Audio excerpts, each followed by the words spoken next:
What is up, Everyday Athlete Podcast Network listeners? Welcome to the Fireside Chat. I have a very special guest today. I'm being joined by Renee, who I met a few years ago and had the absolute privilege of submitting a testimonial for her to become an iFit ambassador for the Boston Marathon. So we'll get into that a little bit. We'll also talk about what it's like to be a Black female in the running space, as well as being menopausal in the running space.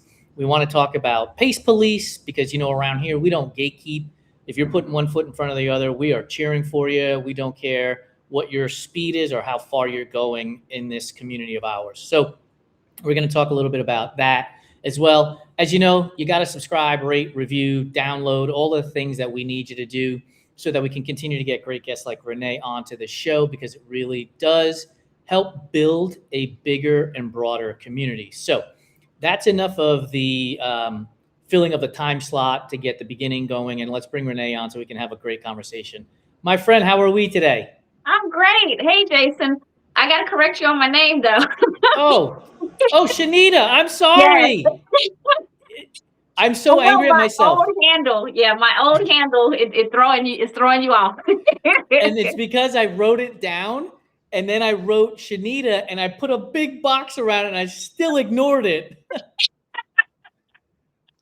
But thank you for correcting me. With a last name like Bahamundi, I'm very sensitive to names, so I apologize. Oh, yeah. I apologize for screwing up your name right out of the gate. So, folks, hang around. The show's only going to get better from here. It's all good. I know I confused you because I changed my handle. That's all that is. So, one question that I love to start out with, and we started doing this with our Enduring Minds podcast, and I've adopted it over here because I think it gives us a window into who the guest is, and then we take it from there. So, my very first question for you is, who is Shenita? I am a girl that's from Nashville, Tennessee originally. I was in the military for 20 years. I did 20 years of active duty Navy, and I got into running. Running's kind of been my gym for the last, I got into running in like 2016, but I was doing mostly 5Ks and half marathons. And I'm a huge music lover, dancer. I'm a person that just loves to live life. I love to travel, and I love meeting people. That's who Shenita is. That is a great response. And I want to ask you this question. Why was Nashville, Tennessee the first thing that you identified yourself with? How important is your connection to that city that it was the first thing that came out? It's the city that raised me. I was born and raised there. I spent 21 years of my early life there. Music is kind of like my first love. I'm a little bit of a singer, not professional, but music is like really ingrained into who I am and in my personality. And Nashville was a huge part of that. I know a lot of people think it's just about country music, but it's not. A little history lesson. Nashville is known as the music city because of copyrights, not because of country music. But I was going to say we have a member of the Everyday Athlete Clubhouse who her name is Adria. She is an attorney for music rights and lives in the Nashville area. You may have met her because I know she goes to a lot of races in the Nashville area, but she is an attorney for musicians to help make sure that all of their copyrights and all of that good stuff is taken care of. Yep. And my family's all there. I live in Virginia now, but I go back because my family's all there. So, yeah. That's cool. So you said you were born and raised there until 21. You said you were in the military. So was it at 21 that you entered into the military then? Yes. I actually went to boot camp 9 days before my 21st birthday. So let me ask you this, because you started running in 2016. Mm-hmm. When you had to run in the military, were you into it, or was it one of those things where you're like, he faces it all? Hated it. And it's so funny because any person that knew me earlier on in my naval career was like, and they see me now, they're like, Oh my God, I remember you used to hate running. And so at the time that I was in the military, in the Navy, you either had to run or you had to swim. And I can't swim. I know people are like, Harry, were you in the Navy for 20 years and can't swim? They teach us water survival, people. Okay. Right. And I was Right. always in a ship that had some sort of aircraft landing on it. So I always tell people, if I have to abandon that ship, the shit done hit the fan already, because we got things that's fly and attack. So I'm not swimming nowhere anyway. But bottom line is, I only would run when my physical fitness test was up, and I hated it. But in 2014, I was in an airport bombing in Brussels when I was stationed out there. And so when I got back to the States, I was stationed in California, Point Magoo to be exact. Oh, I know where that is. Right around the corner from here. See, the weather, the weather is pretty much nice until wildfires decide to attack us. But Yes. but I got into running there, and running became something that was just so cathartic for me. I was a pretty high ranking person, so I had like 300 people always pulling me in different directions. So running helped me get back to me, helped me focus on what I need to focus on, and just got my mental right. And then I retired in 2019, right before COVID. And I moved back here to Virginia, and most of my friends had already left. So it was just me here in Virginia. And so running was like another safe space for me to get out. And then, the only time you could really see people, because I live in Hampton Roads, Virginia. Yeah. There's beaches all over. I live 5 minutes from the beach. So that would be the only time I could see other people during COVID, because everybody kind of got into running then, because we could all be outside, but we were still socially distancing ourselves from each other. So it was like, hi, as you're running by. And I'm that type of person that likes to talk to people, as you can honestly tell. I love it. If I'm not mistaken, I think Hampton Roads is where Allen Iverson is originally from. Yes, Newport News. Yep. He's one of my favorite basketball players. And I don't know if you follow basketball at all, but they have an Amazon 3-part series on Allen Iverson that if you are a hoops fan, I can't recommend it enough. It was so well done. He's a great guy. He does a lot for the city of Newport News. He puts on this annual basketball. I think it happened last month, if I'm not mistaken. It's kind of like an all-star jam. Remember how MTV used to do those back in the day? Yeah. It's similar to that he does here, and he does it in Hampton, which is where I live, at the Hampton Coliseum. But he gives a lot back to the city of Newport News. He's a pretty good dude. They named a street after him. Yeah. It's amazing, because just this past weekend, we were in Irvine, California. My wife was finishing up her last class for her doctorate. Oh, congratulations. And we got, Dr. Lori. I'm calling my wife Dr. Lori now, because I'm so proud of her. Awesome. But in the conversation, hoops came up again, because Knicks are winning the championship. I'm from New York. And we got into like, who's on your Mount Rushmore basketball anyway. But one of the ladies at the conference, she braided Allen Iverson's hair. Like this is like how the world works in mysterious ways. Mm-hmm. Yep. So I want to go back to running. So 2016, you said you started running. You were still in the military. You didn't get out until 2019. What do you think changed in that moment that went from I hate running to this is a place for me to have to deal with the 300 reportees, I guess you would call them, people that were reporting to me? Like, what changed in that scenario that you went from hatred to I absolutely need this to kind of get away? It was the time, because I didn't have my cell phone, like that was the time for me. Like they couldn't contact me. Well, I had my cell phone, but I had it in do not disturb. So that was just the time that I could just set aside for myself and just focus in on whatever popped up in my head, that I need to focus in to take care of myself. Because at the same time, I was still dealing with after effects from PTSD from that bombing that I was going through. Yep.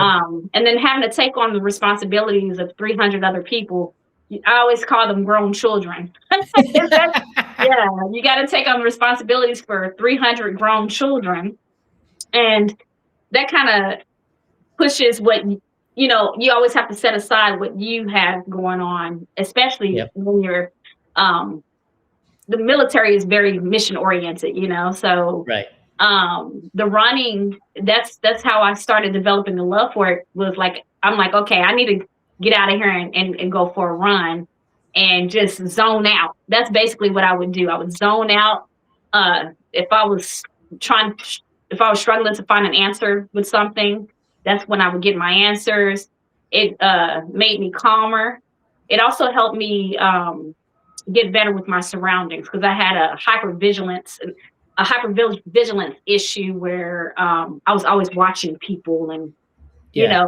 I mean, I would imagine that comes from being in the military and the training that you're getting, in all of those years of being in the military to be on the lookout for certain things. yeah, yeah.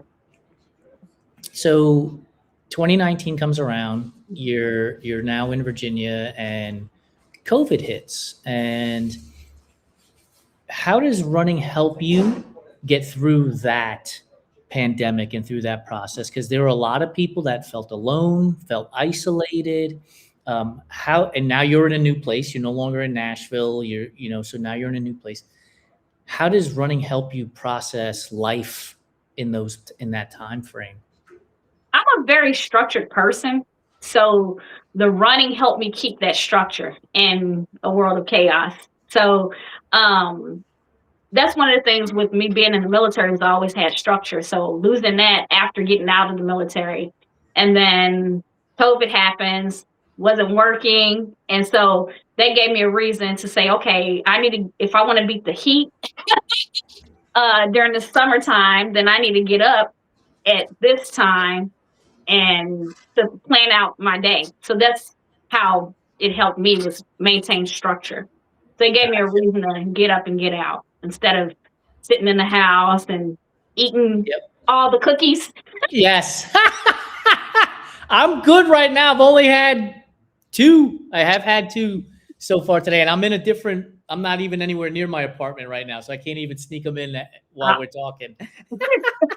For those of you who don't know or are on the outside of this joke, today is June 16th. This will be published on June 23rd, but I have purchased the package of Firework Pop Oreos and a package of BTS, and I've been trying to limit myself to only 2 a day. But Shenita gave me a great idea. She said, just operate on East Coast time. So at 9 p.m., you can have another one because it's a new day. So I like the way you're thinking. Strategy. You know how they always say it's 5 o'clock somewhere? Well, one of the things I wanted to ask you about, because you brought it up a little bit earlier, like running became a safe space for you. And we just published April Pullen's podcast from last week, Fireside Chat, today, and we got into the conversation about being a Black woman runner, and she was talking about going to Montana, and she was purposeful with her words and said, I'm not worried that somebody's going to pull out a gun on me. I'm more worried about, are they going to welcome me in the event? And so I want to ask you that question, because you said running gave you a safe space to be. As a Black female runner, how do those two things work together for you? How is running giving you a safe space? And if it isn't, how can we give you a safe space? okay, when I say running gives me a safe space, that's, my day-to-day training. My day-to-day training. I do run alone most times. And so with your day-to-day training, you can control who you're around. So in that aspect, that creates the safe space. I do agree with April, and that portion of your mind as a Black woman and as a Black person in this country, wherever we go, are we, that are not stereotypically known to be places where people of color in general are often visited.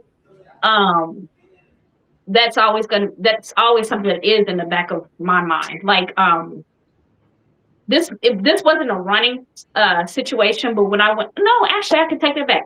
When I went to Prague to run a half marathon in, was it April or March? It was March. I went to Prague. I'm one of those crazy people. I got two different things going on where I'm trying to do all the world majors, and then I'm also trying to complete this other thing called the super hats, where it's a European version of the world majors, kind of. So I went to Prague, and Prague is not necessarily a place where most people would even visit. So myself as a Black person and a Black woman that often travels solo, that was something that I was a little bit afraid of on how I would navigate and move at the specific race. But what I find oftentimes is, especially in today's time, a lot of people, we're all bonded through dissension on the way things are ran in this country at this particular moment. And so I think that helps a little bit alleviate, like kind of turn a knob a little bit on the whole color thing. But I know that was definitely something that was on that's always on my mind. Yeah. And then, it also depends on, like, I was born in, like we already discussed, I was born in Nashville, Tennessee. So for many of us, depending on where you were raised, that also creates a foundation of thought in your mind too. Yep. Some area, like New York's a melting pot. Like I won't, like, first of all, I get that my complexion, I don't have enough melanin for people to mistake me for being Hispanic. So oftentimes they just think I'm an Italian dude, or sometimes growing up in New York, I was confused for being Jewish because there's a big Jewish population up there.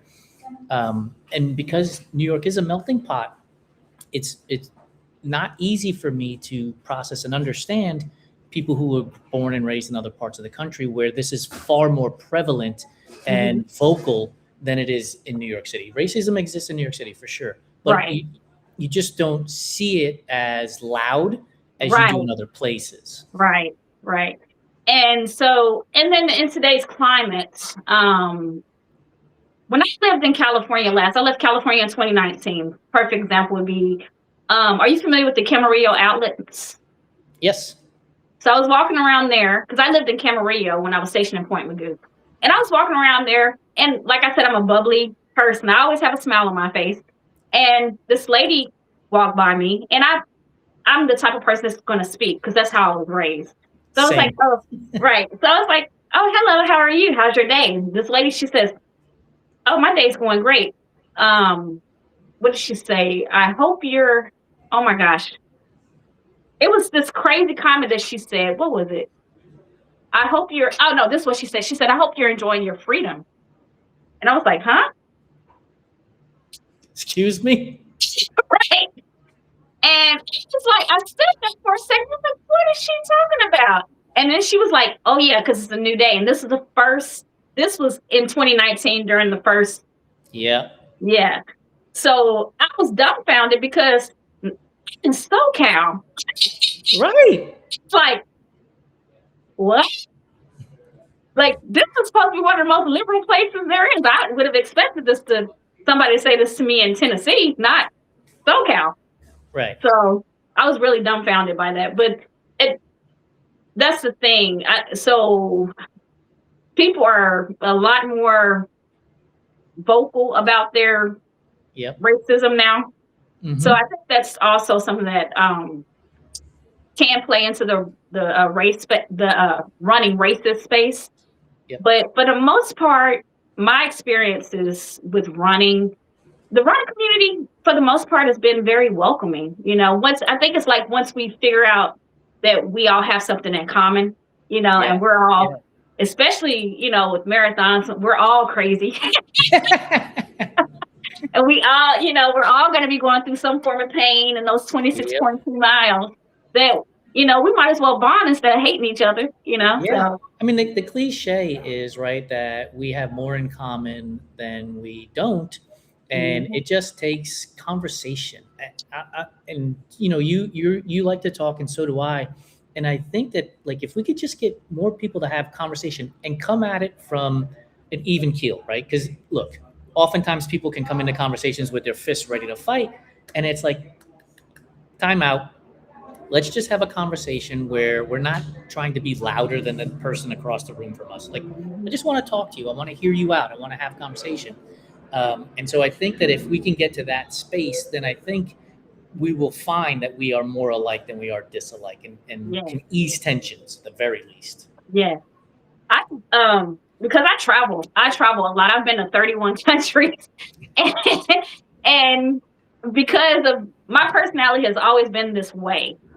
Even as a child, like me too. Like even as a child, like I learned a little bit of Spanish, and then in Nashville they had a huge influx of people coming from Texas, and so we had an ESL classes we had an ESL section of our school.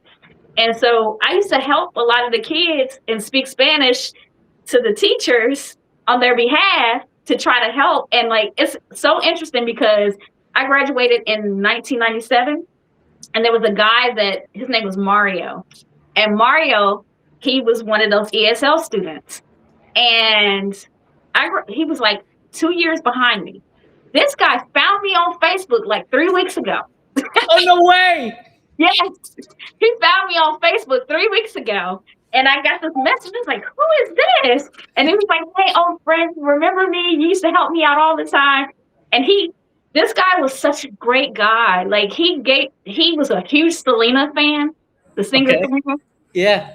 And I was a Selena fan too. So I've always been like real culturally diverse. Yep. And so he found out I was a Selena fan. This was before she got killed. He gave me a picture of her, like that he took at one of the concerts that she had done there. And so that's what he told me. He was like, "Remember, I gave you the picture of Selena?" And I was like, "Oh my God, Mario! Wow, he's a chef. He's still in Nashville." Yeah. So that's you never know who how you're helping people and being open. Like that's a huge thing for me. Like whenever I go somewhere, I always try to pick up a couple of sayings and whatever the language is. Become a local. That's the best way to experience the new areas. Become a local. Yes. When I went to Thailand, I actually went and saw a kickboxing match, and they have a section that has a section for it specifically says tourist. I was like, I'm on tourist side. Took my butt and sat with the locals, and I'm sitting up there making bets and everything. That's amazing. I have always found, so, parents will tell you don't talk to strangers. And, I was 85 years old when I was 16. I would tell my parents, like, but they're only a stranger because I haven't talked to them yet. Like, if we talk to them, they won't they're not a stranger anymore. Right. And maybe that's some naivete in there, but like, I just find people so interesting that, like, if I don't talk to you, I don't hear the story about Mario. I don't know that he's a chef. I don't know that he's a Selena fan. I don't know that he gave you a picture. But because we talk, like that's an amazing. And now I'm going to share that story, all over the place. When Selena comes up, I'm going to be like, I got a story for you. And we live on Sunset Boulevard, and there's a huge mural with all of the, not all, but deceased female singers, and Selena is up there, and Whitney is up there. Amy Winehouse is up there. And so like, it's a dope mural. And now I have a connection. When I see Selena's picture, I can be like, okay, cool. I have the story. But I think that only happens if you actually talk to people, which, makes the world a much better and a smaller place too. It becomes less fear. We're less scared because we're no longer petrified of what's around us. We've brought it all in and are hanging out with it. Yes. I've actually seen it. I had a situation when I was on a ship, and I was in charge of admin, like just updating people's records. And there was a guy he had been in the Navy, but he grew up in a place where there was no Black people. And so he had some negative views about us. And it's interesting because over time, him and we stood in the same duty section in the Navy. With duty sections on the ship, you're on the ship for 24 hours. So we would stand in the same duty section. So he would get to learn more and more about me because we had to interact. Right. And he got selected for promotion for a pay grade that I was up for, and I got passed over for it. I helped him with his record.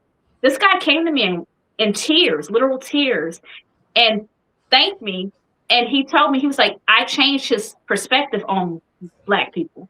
Like, because of the way we, all of our conversations and the way that I guess the way that I moved and everything. So it is, like you said, if you do have conversations with people, you might change.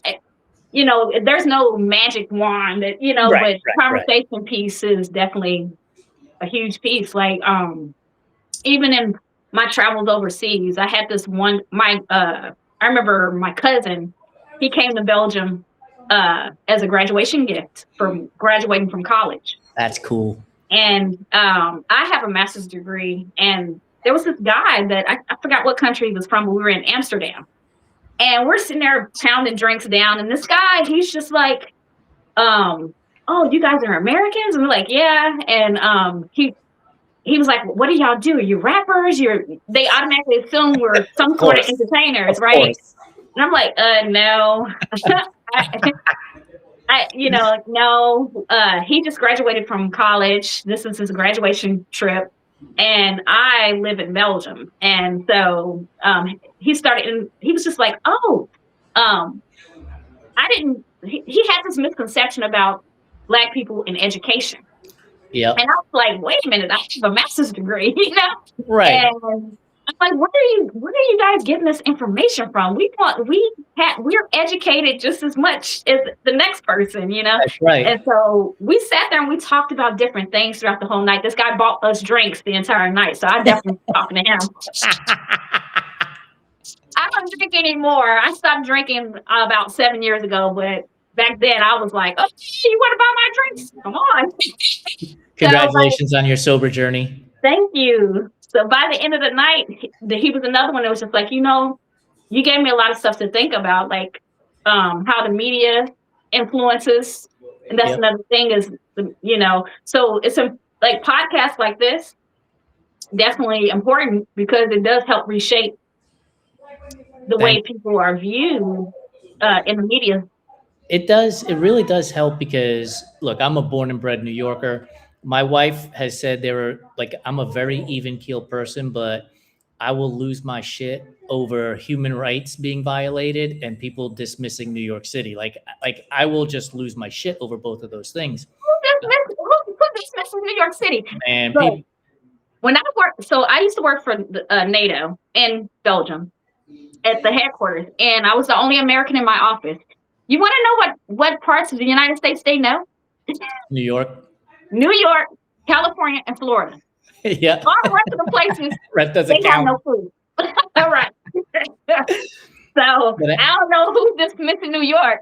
I say that because, there are people who, I kid you not, Shenita, there are people who believe that law and order only takes place in New York City. So if you're seeing crime on a weekly basis based out of New York City on 3 different shows, you think crime is just rampant. And it's happening, Errol. And it's like, they literally tell you in the beginning of that show, it's ripped from the headlines. So like this crime happened in Kansas or London, who knows where it happened.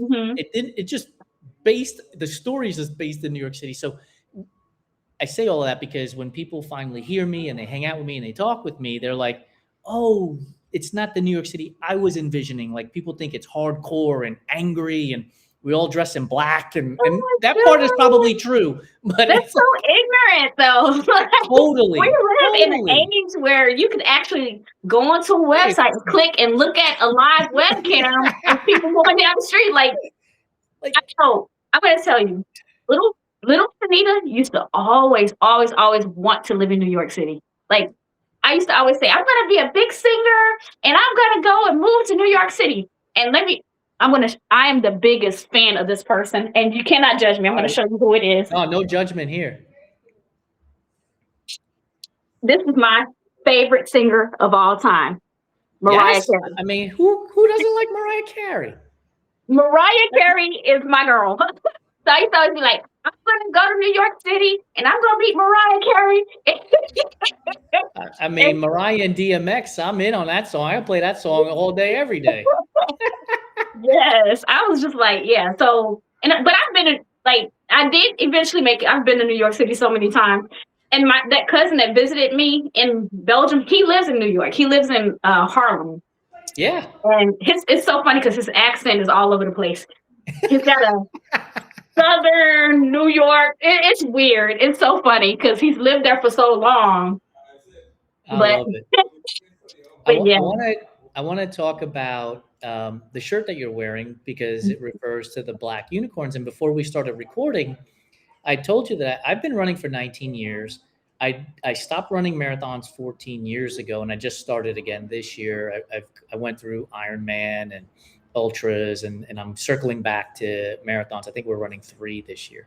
And until recently, I had never heard of the Black Unicorns at the Boston Marathon, and it hurts to not know that. And I think that goes to the conversation that we are just having about Black athletes in these spaces and not getting seen and heard enough.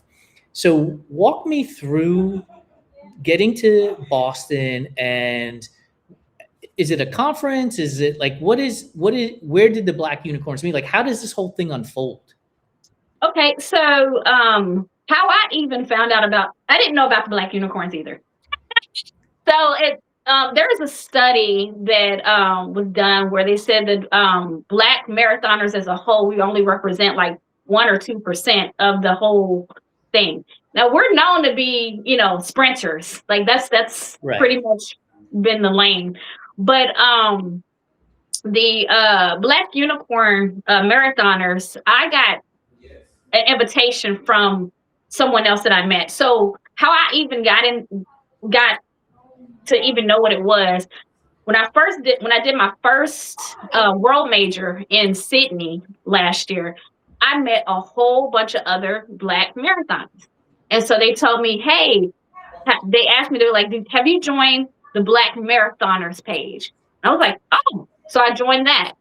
And then the next marathon I ran was in Chicago. That's the one where you saw the picture the first time we connected. And from there, a lot of the same people that were in Sydney were in Chicago. Okay. And so it's kind of like you start seeing the same people at different races. And so you're connecting with these people, of course, because it's such a small group. And then when we get to the races, we'll know, hey, you're going to be at this race? All right, let's link up. So, you feel safer in numbers. Mm-hmm. So, and then when I got into Boston, I did not time qualify for Boston. I'm too slow. It's okay. You ain't got to explain anything. You ran Boston, period. Yes. I got into Boston. So when I made the announcement, I got invitation to join the Black Unicorn Marathoners page. And what they do is it's totally free.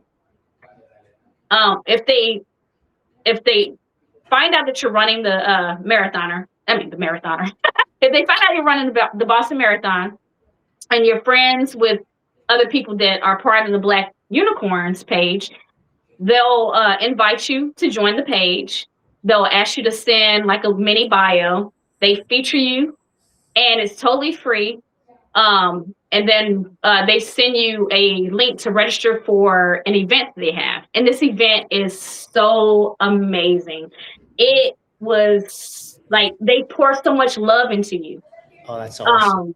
They do a processional for all of the people that are running, and all of the previous Black Unicorn marathoners that are there. They line up. And they have like these guys playing on djembe drums, and as you're walking through, and they're like, they're cheering you on as you're walking through the city. I'm going to tell you right now, all I'm envisioning, because we did this in my family, was the Soul Train line. Like, I mean, you're just walking through, but it was so much love. Like they're cheering you on. They're like, woo, yeah. And they're playing the drums, and you're walking through, and you sit basically in, it's like a space where everybody takes a seat, and they go around the room. They pass the mic around the room, and you get like 2 minutes to introduce yourself. And it was so cool seeing where people are from. And Oh, it's not that's just, so cool. yeah, and it's for, it's not just for Black uh, African Americans, it's also for people of color. There was some Puerto Ricans in there. There was some, not just African Americans, Jamaicans, Haitians. It was people of color. And everything's it was amazing. They gave us these shirts, they gave us a bag, they gave us these little bracelets, they gave us a coffee cup, That's so cool. a little medal that said Black Unicorn on it. Oh, that's dope. Yeah, and one of the coolest thing is Marilyn Bevins. Do you know who that is? I do not. She's the first African American born person to run the Boston Marathon and under sub 3. So there's a list of African American born women that did sub 3, and it's not that many of them. I think there might be 27 now. Okay. But Marilyn Bevins, she's like in her 60s. And so there's a Team Bevins that they have. And then so she was there. Did she do anything with Deanna Castor at the Boston Marathon? Quite possibly. I think I remember seeing that the name is starting to sound far more familiar now, because when you said Team Bevins, now it's starting to sound far more familiar. But she was there and she spoke to us. And the guy that won the Los Angeles Marathon, he was there. Yeah. Nathan, I can't remember. Nathan Martin. His last name. Yes. And he came and spoke to us, and it's just a lovely event, and it was free, and it was just them pouring back into the community. And basically what it does is like, hey, you're here and you deserve to be here. And and what was really cool, there was she was 82 years old, an 82-year-old lady that ran Boston. Her name was Tamara, and I can't remember what her last name was. Amazing lady. And she ran the Boston Marathon at 82 years old. What a cool event, because I have to look. Anxiety, stress, travel, like all of that stuff to get to the Boston Marathon. You want to perform well, you want to do well. To have that outpouring of love, I have to imagine lowers that anxiety and that stress just a little bit, because now you're surrounded by all of that love and support. Yes. It was amazing. It happened. So the marathon was on a Monday and it happened that Saturday. So you still had Sunday to rest afterwards. Yeah. But yeah, it was a lovely event, like amazing. And so now all of a sudden I feel like I need to get back into thinking about the Boston Marathon, because I told you I tried qualifying for the Boston Marathon 14 years ago, and I absolutely did not enjoy the training. Like running a marathon is 0 to 60, hold on for dear life until the very end. Yeah. And I was training for the Las Vegas Rock and Roll Marathon, which took place at night. And I think that year I ran a 3:31, and the time I needed back then was like 3:15 or something like that. So I was way off. And I was like, man, I do not ever want to go through that training again. At that race, I was in pain. I was in tears at like mile 23, just trying to gut it out. But if Puerto Ricans are getting invited to the Black Unicorn party, that might have to figure out how to get back into the Boston Marathon now. Yeah, it's open to people of color. It's not just for African Americans. So that was pretty cool. I know with Boston, that was a pretty special thing. I felt so loved. It was amazing. And I'm trying to think. Yeah, like I said, how I even found out about it was just word of mouth. Happenstance. Yeah, it was happenstance. Yeah. And once people that I met at the other races, they saw my announcement that I was running Boston, they fed me over to them and was like, hey. That's so cool. Yeah. So you did Sydney, you've done Boston, you've done Chicago. So that leaves Tokyo, London, and Berlin. I'm doing Berlin this September. So you're doing Berlin this September. Yeah. And what do the plans look like for London and Tokyo? How does that shake out for you so far? Well, I did London too. I Oh, did. you did So I London. did. Okay. Yeah. So I did. Okay. So I originally signed up to do. I actually got into London first, and then I found out I won the iFit contest. So that's how I ended up doing back-to-back marathons. Because Back to backs. That's right. That's right. yeah, 6 days apart. So yeah, but Boston was my best marathon time as of yet. Hey, look at Right. you. But I got a training mishap because I slipped and fell a couple of weeks, almost a month ago. And now I'm having to do run walk intervals until my knee is rehabbed. So Okay. I'm hoping to get back to my regular training by July 5th. So, and it's crazy because yesterday was the first day I actually got to run 3 consecutive minutes, and I minimal pain, manageable pain, So Yeah. I'm like, yay! So I'm hoping to get back July 5th, but I have So the last one Berlin. is Tokyo then at this moment. No, New York and Tokyo. New York and Tokyo. So do you have plans for both of those? I am. So I'm part of the Abbott Gold Club. Like, I'm one of those people. I will spend the money to get into anything I can to try to get extra looks. So I'm part of the Abbott Gold Club. I'm on a drawing list for that. I'll find out if I get picked for Tokyo in August. New York Roadrunners. I'm part of them, and they just announced a special drawing for the virtual marathon, which will give you a guaranteed entry for next year. So I'm hoping to get that so I can do the virtual race and get a guaranteed entry for New York next year. So that's the plan. So we are planning this year, 2026, to go to the New York City Marathon and have an Everyday Athlete Clubhouse meetup at a coffee shop up there. We're going to just presume it goes fantastically well. And so we'll be back in 2027 when you'll be running the New York City Marathon. We'll get to meet in person if we don't meet in person before then as well. Yes. So let me ask you this. I saw that Cape Town is now the number 8 world major. And so you're 2 away, right? Presume Berlin happens this year. You're 2 away. When Abbott makes an announcement that they're adding another one on there, is there elation or is there like, man, you got to be kidding me? I'm already at the man. You got to be kidding me. So here's the thing. You can still go for the original 6. Okay. And that's what I'm doing right now. I'm going for the original 6.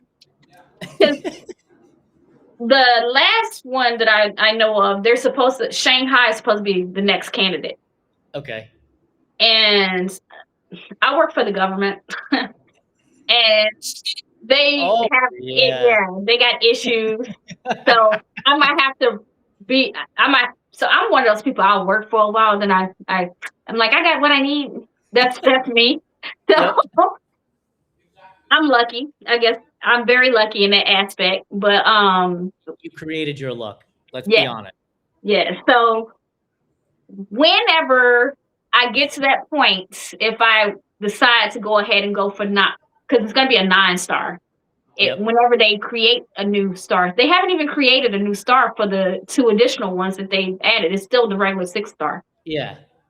So I'm going to go for the original 6, get that 6-star, and then once they finally create the new star, because once they create the new star, that means they're not going to add anymore. Right. They ain't gonna spend the money until they. So that's the plan. I'm gonna wait for them to create the next star for me to decide whether or not I'm gonna go for the newer ones. Let me ask you this: you have the ear of the folks at the Abbott World Majors who are making decisions. Shanghai is on board, let's presume, and they say to you, Shenita, what's the next one? Where would you want to see Abbott put the pin on the map for what would then be the 10th World Major? They need something in South America. They don't have anything in South America. I was thinking Rio. That was the first thing that came to mind. Yeah. Yes. I would love to do that and run by. Well, I don't know if we could run by the Great Redeemer sign. That might be very, very painful. Right. Maybe get a something in the distance, but yeah, right. But I mean, yeah, Buenos Aires would be fantastic as well. That would be yeah, another great place to go. Gosh, there'd be so many places down there. yeah. Cartagena would be another place. Like, I love Cartagena. Yeah, yeah, Cartagena like is beautiful. Yeah, it would like they could probably just have 6 down there in South America by right. themselves. We better Yeah. not give them any ideas because they'd be like, look, we're gonna have 6 in South America, we'll have 6 in North Oh America, we'll have Lord, 6 in yeah. We'll be broke as a joke before we know it. right. I didn't realize that running was gonna be this expensive once I decided. Like, it's so funny because how I even decided to make the transition from half marathons to marathons, it was one of those situations where I was like, I don't need this job anymore. So, but I'm always like, well, what's the next thing I'm going to be doing? If I don't, Yeah. what am I going to be doing? So I was like, you know what? I think I want to train for a marathon. So that's how I got into it. Yeah. The irony and coincidence that today, right before we jumped on this podcast, I put up a post about them running is free, and then it's like shoes, clothes, nutrition, race entry fees, Yeah. right? And like my wife and I, Dr. Lori and I, we talk about this all the time. So like I raced Cocodona in the original inaugural year, and the entry fee was $1,500, right? So like I'm voluntarily giving them $1,500 to run 253 miles. Oh I my. wound up running 257 because I got lost along the way. Oh But right, no. like, but that's just the entry fee. That doesn't cover 4.5 days of food, 4.5 days of rental van for my crew to get in there. Like the bill for that event for me was about $5K. Wait a minute. Yeah. What did you get for the entry fee? A buckle because I finished. I don't think you get one if you don't finish. So a buckle because I finished. A T-shirt and a bag. And then I guess whatever kind of food I ate on the course. And trust me when I tell you, I was eating everything and anything I could get my hands on. Okay, so they did have food on the course. Oh yeah. Okay, Yeah. okay. So wait a minute now. And not like snacks like you would get at a typical ultra, like a 50 or 100 miler. Like, I mean, food, actual food, like sit down, eat cheeseburgers, eggs, like actual food. So, Oh, that's good. yeah, they hook you up for that. But still, like, it's just funny and coincidental that we're talking about the expense. And I was like, people will tell you, all you need is a pair of shoes and a shorts. And I'm like, My most expensive race was Sydney because of the logistics of getting to Sydney. yeah, I would imagine. Whew, oh. Like this is a great question. I'm glad you bring this up because traveling without racing is stressful. Racing without traveling is stressful. So now you're adding the two of them in there. When you're planning to go to Sydney or Berlin or London or anywhere that's not in your hometown, how far in advance are you starting to plan out hotels or Airbnbs, flights? Like, how far in advance are you doing that? Because this episode will come out in a week, June 23rd. Berlin will be coming up in September, and then New York will be happening in November. And this might help people who are figuring out travel and logistics. Okay, so for me, one of the biggest things that I always do is if it depends on how I get in, first off. So I use tour groups because that's something that a lot of people don't realize is tour groups.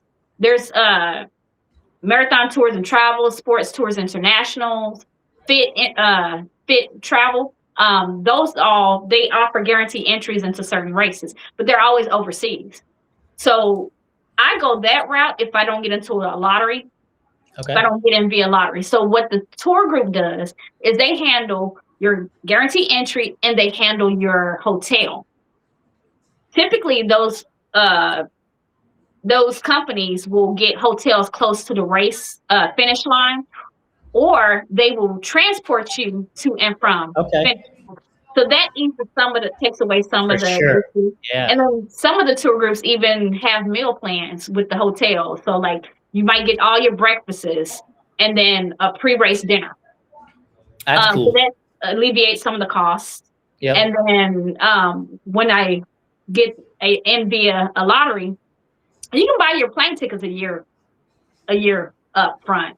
So what I typically do, whenever I go overseas, I do not use US carriers, air carriers. I always go via a European airline. They're usually like half the price of what a Delta or American. Oh, wow. Yeah. And what's crazy is the perfect example is when I went to London, my flight was booked through Scandinavian Airlines, but because of where I live, I had to fly Delta Airlines to New York to JFK to get onto Scandinavian Airlines. Yep. And then and then on my way back, they stopped me in Atlanta and I had to switch to Delta to get back here. So I still ended up on Delta Airlines, but I paid half the price that I would have had paid had I gone directly through Delta. So the best thing about what I say to anybody that's looking at flights, first place to look is, I know a lot of people are like, oh, well, I don't know the reputable airlines. Lufthansa, Scandinavian Airlines is one that I use a lot. There's a lot of reputable European airlines. You just got to be willing to take that transfer to you. Most of the time, either you got to go through Atlanta or New York. Or New York, yep. And as far as like, the hotels, get into the course map of the actual race and find out where the starting point. I mean, pick your point. Do you want to stay close to the finish line? Do you want to stay close to the start line? Right. Exactly. I choose to stay at the finish line because you're going to catch hell trying to catch some sort of ride share. Leaving the race. So you might as well stay as close as you can to the start line. Sign up for all loyalty programs. Yes. That's another big thing. Sign up for all loyalty programs. And what people don't realize is like a lot of your Hiltons and Marriott, they're tied into a lot of these other hotels. You just don't recognize those names. But, so that's pretty much. We are like a night or two away from being Diamond members at Hilton. We have our American Airlines miles for everything. Like it has been a game changer. We're doing this Run Club tour this year where we're visiting 6 cities in 7 months doing different races. And we're using all of these points that we're accumulating in various different ways to help reduce the cost. And I have to plug one of our newest partners. I just put out a video on Sunday. One of our newest partners is the Allmine app, ALLMYNE. Go to allmine.com. They are a travel app. And for endurance athletes, it's fantastic because what they do, Shenita, so I'm going to ask you to download it so that when you go to Berlin and you're running when you go to Berlin and run the Boston Marathon, when you go to Berlin and run the marathon, the Berlin Marathon, it's actually what you can do is you can take pictures and videos and create your own personal photo album. And so if you have friends and family that are either there or they want to see it, you can then share that photo album with them, and you can actually purchase a book of your travels with your pictures, with only your pictures in there, instead of having to scroll through Instagram for all of the different posts and stuff like that. So it's a really cool app that they have. I'll send you the link for it and everything else. But like, this is to me, like everything that running is supposed to be, right? If we can travel and meet people and hang out and have fun and build these experiences to then have these conversations to show people like running, like, because a lot of people look at running and they're like, oh, it's so hard and I don't like it. And I hated it when I was in PE. It was always punishment. It's like, but it's like a whole different world than when you were in the 10th grade. Trust me when I tell you that. Yes.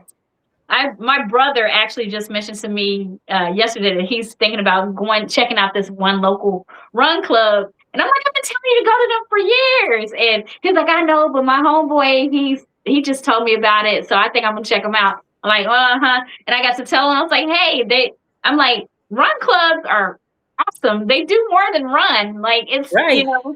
And he was like, well, are they going to leave me if I can't keep up? I'm like, no. A lot of times, you don't even realize that you're running fast as what you normally will once you link up with somebody and just talking to them. So. That's exactly right. We're actually we're moving to Phoenix at the end of June, and Very hot. We lived there for 2 years already, so we know what we're getting into, folks. But I contacted a coffee shop in downtown while we were there this past weekend, moving stuff in. And so we're going to be launching a run club in August. And look, I get it. August in Phoenix, people, I understand. It's going to be hot. We'll bring cooling towels. We'll stop and start at a coffee shop and get a nice coffee. Okay. But the whole premise is to get people like your brother to just come and hang out. Like, you won't be left behind. It's going to be the same route every single week. So everybody knows it, and you just get to meet people and expand your world. Because I know that's what running has done for me. It's expanded my world, and I want that for everybody else too. Yes. Meeting so many different people from all over the world. That's right. Yeah. We're bumping up on time. We're 55 minutes. I could talk to you all day. So we're gonna have to schedule another conversation. Maybe we'll do it when you come back from Berlin, and we could talk about your travels and how the race went for you. So we'll look to book something in September, October. Okay. But before I let you go, I love to talk food. I love to hear people's food choices. So if you're up for it, I've got a handful of questions I'd love to ask you about food, mostly snacks and sugary foods and carbs and stuff like that. Nothing crazy. Okay. All right, here we go. My very first question is pineapple on pizza, yay or nay? Nay. That face tells me everything. I cannot stand that. I love it. As a New Yorker, just give me cheese slice, man. I don't need anything else. But I didn't know what I was going to get because you've been to 31 countries, and I'm sure you've tasted all kinds of different things. So I was like, oh, maybe, we'll see what happens here. But and I was stationed in Hawaii. My first duty station was Hawaii, and Hawaiian pizza. Mm-mm. Do you know that pineapple on pizza was first, I don't know if you call it invented, but was first done in Canada, not even in Hawaii. Oh, wow. Well, yeah. I know a lot of people call it Hawaiian pizza. That's why I was like, Hawaiian pizza. Mm-mm. But I think it's because they put Canadian bacon on there, and so they just threw pineapple on it because the pork and the salty and the sweet go together, and so that's how they came up with the pineapple on pizza deal in Canada, not in Hawaii, folks. Huh. Oh, wow. Bro. Oreos. Are you a fan of Oreos? Yes. Are you a fan of the OG, the double stuff, the loaded, the thin, or the cakester? The thins. The thins are good. The reason why I like the thins is I feel like I can eat more of them. I can eat more of them. I know it's not true, but that's the way my mind works. It's like, I'm a calorie counter. I'm a macros person. And so I'm like, yeah, so that's. I also think, though, you get actually taste the cream better because the cookie is thinner. So you taste more of the cream than you do of the cookie on the thin. I like the cookie more. We got to get into the loaded then. The loaded is my favorite. Huh. It's like a double stuff but the double stuff cream is cookies and cream. So it's just all cookies and cream throughout the whole thing. That package of loaded will not be 2 a day. Like it's like 12 a day. I have to not buy it for that reason. I think that might be my whole calorie day. Yes, caloric input for the day if I ate 2 of those. It sounds like it's very high in calories. Yes, 100%.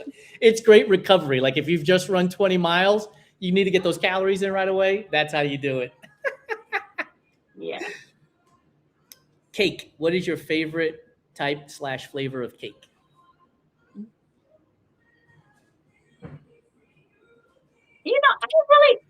Let me just try to think of something real quick. White chocolate raspberry. I don't really eat cake all that much. So. Yeah, no doubt. That's okay. How about pie? Do you eat pie? I love a good hot apple pie, but old school style apple pie with the crust on the top. Yep. Yeah. Do you remember? I don't know why this came up because you said hot, actually. Do you remember as a kid the McDonald's apple pies? The old fried ones? I love them. Popeyes has a really good fried one. It's got cinnamon and sugar all over it. Every time. I rarely eat Popeyes, but when I do, I always have to grab them dang on pies. Those McDonald's pies that were like eating lava. Like you had to chew it like, yeah. Yep. That was my first job too. Good old McDonald's. Oh, no way. That's awesome. Ice cream. What is your favorite flavor of ice cream? Ooh, really varies. I'm a Pisces. We're like always all over the place. Um, I'll tell you the type of ice cream I just had that I was supposed to only eat a little bit, but I ate the whole pint. I love Talenti's gelato, Yes. the double fudge crunch. Mm-hmm. I know. Ate Been their there. whole pint. I think it was a couple of months ago. I must have had a stressful day. I don't know what happened. I went to 7-Eleven, which I call Sevy's. So I went to Sevy's and I got a pint of Oreo ice cream. And I told my wife, I was like, Dr. Lori, I'm just going to eat like 2 or 3 spoonfuls. And before I know it, the whole damn thing was gone. I was like, I don't know what happened here. It's just watching TV and it just couldn't, I just did not stop. I was like, where did it all go? Yeah, yep. That's exactly what happened to that gelato. It was gone. Talenti also makes a great coffee ice cream. So if you like Ah, coffee, their coffee flavor is one of the best. Absolutely one of the best. I can imagine because it's Italian and Right. in Italy they do the whole ice cream and oh The affogato. So yeah. good. I need to go So back to good. Italy. Me too. Go back to the cake.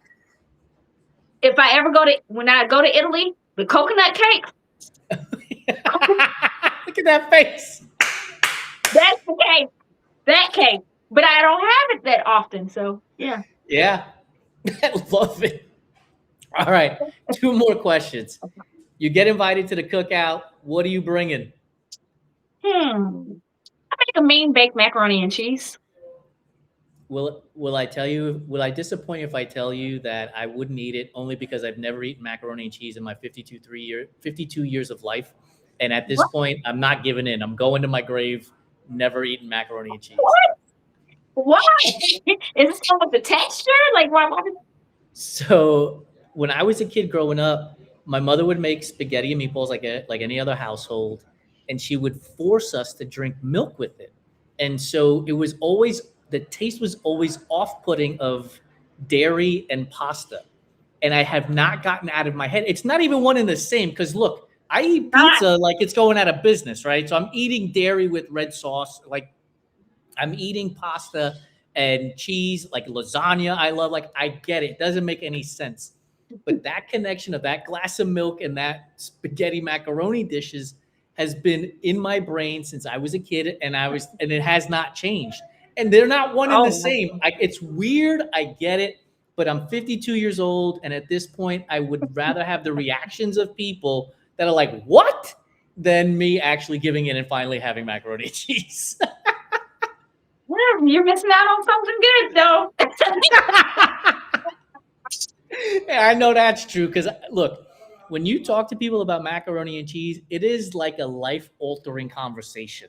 If they've had a really good one, like, and there's so many different ways to make it. Like, yeah, like if they have a recipe from their grandmother, like you could see people transform in front of your eyes when they start talking about it. I get it. And I imagine it would be life-changing and life-altering for me too, but I'm sticking to it and I'm not doing it. Okay. Last question for you. Tray of brownies has come out of the oven. It's cooled enough that you can actually cut it without making it into a total mess. Are you going to the corner piece? Are you going to the edge piece? Or are you going to the center for the ooey gooey piece? I'm a corner piece girl. I don't like my brownies all, unless it's under a scoop of ice cream, then they can get mushy. But yeah. So let me ask you this, because I'm a corner piece person too. Like, I have a handle I can hold on to and I can eat it. It's got a little crunchy burnt edge. Mm-hmm. Are you also the same for the lasagna? Do you go to the lasagna corner piece too? I go for the piece that has the brownest cheese. And that could be anywhere, like, because depending on your oven. I go for I love that golden cheese, the bubble. Yeah. I love it. So wherever that is, it could be dead center. Cutting in the middle and getting the spatula out and just leave everything around. People be like, You're so weird. Yeah, I live it. It's me. But you know what's so here's a semi. I don't know if this is a pet peeve or not, but when people are like, "Oh, I'm so weird," I'm like, "We're all weird. Like we all do weird shit, man. Like it's okay. Like I don't eat macaroni and cheese. I just told you." Right. I'm one of those people that's just like, I want to beat my own drum. You want to be like That's right. everybody else, that's on you. That's right. That's right. We have a saying in our house: "I am not for everybody, and everybody's not for me." So Right. we cool, right? Right. Right. Shenita, I have had such a great time talking with you. Thank you so much for joining me on this episode of Fireside Chat. I have not stopped smiling this whole episode, and I can see your face hasn't stopped smiling this whole episode. So we need to get together in real life sooner rather Yeah. than later. And I'm going to have to send you a calendar invite for post Berlin so we can have you back on. We can talk about the experiences coming back from your knee injury and getting back into training and running that race. Yes. Thank you for inviting me. And I'm so glad we actually got to talk in real time instead of messaging back and forth. Absolutely. Have a great night. Thank you. It's almost time for you to have your cookie, though. After about an hour's worth of work still. Yeah. I'll see you. All right. Bye. For those of you that have hung out with us for the last hour or so, I appreciate you doing it. I've had a great conversation with Shenita, and I'd love to hear your thoughts on it. Your thoughts about being a Black woman in running and what they're experiencing, to your travel experiences, and any tips you have for those that are, traveling the world.